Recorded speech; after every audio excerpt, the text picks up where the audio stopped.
सर्दियों का मौसम है। इमेजिन करो आपके बच्चे को सर्दी या जुकाम हो जाता है और आप उसे डॉक्टर के पास लेकर जाते हैं। लेकिन डॉक्टर आपके बच्चे के लिए एक ऐसी कफ सिरप लिखता है जिसे पीने से आपके बच्चे की मौत हो सकती है, और ऐसा भारत में हो रहा है।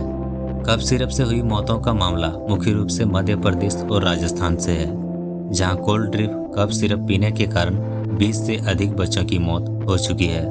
इन मौतों का सबसे बड़ा कारण है सिरप में जहरीला केमिकल DEG यानी डाइथिलीन ग्लाइकोल की खतरनाक मात्रा का पाया जाना, जिसके कारण बच्चों की किडनी फेल हो गई और उन बच्चों की जान चली गई। इस दुखद घटना के लिए कई पक्ष जिम्मेदार हैं। जांच में पाया गया कि श्रीसन फार्मास्यूटिकल्स, जिसने कोल्ड ड्रिप सिरप को बनाया है, इसमें 48.6% डाइथिलीन ग्लाइकोल मिलाया है, जो बेहद ही जहरीला है। फिलहाल इस कंपनी के लाइसेंस को कैंसिल कर दिया गया है और इसके मालिक को गिरफ्तार कर लिया।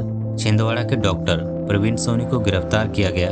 उन पर आरोप है कि उन्हें किडनी फेल होने की जानकारी थी, लेकिन फिर भी दवाइयों से मिलने वाले कमीशन के लिए इस कफ सिरप को लिखते रहे।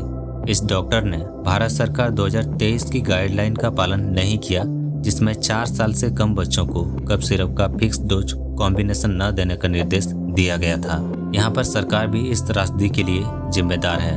तमिलनाडु सरकार ने इस मामले में 2 वरिष्ठ अधिकारियों को निलंबित किया है। क्वालिटी कंट्रोल से जुड़ी एक अधिकारी के महेश्वरी को भी हिरासत में लिया गया है। उन पर आरोप है कि उन्होंने उस सिरप का परीक्षण और निगरानी में लापरवाही की।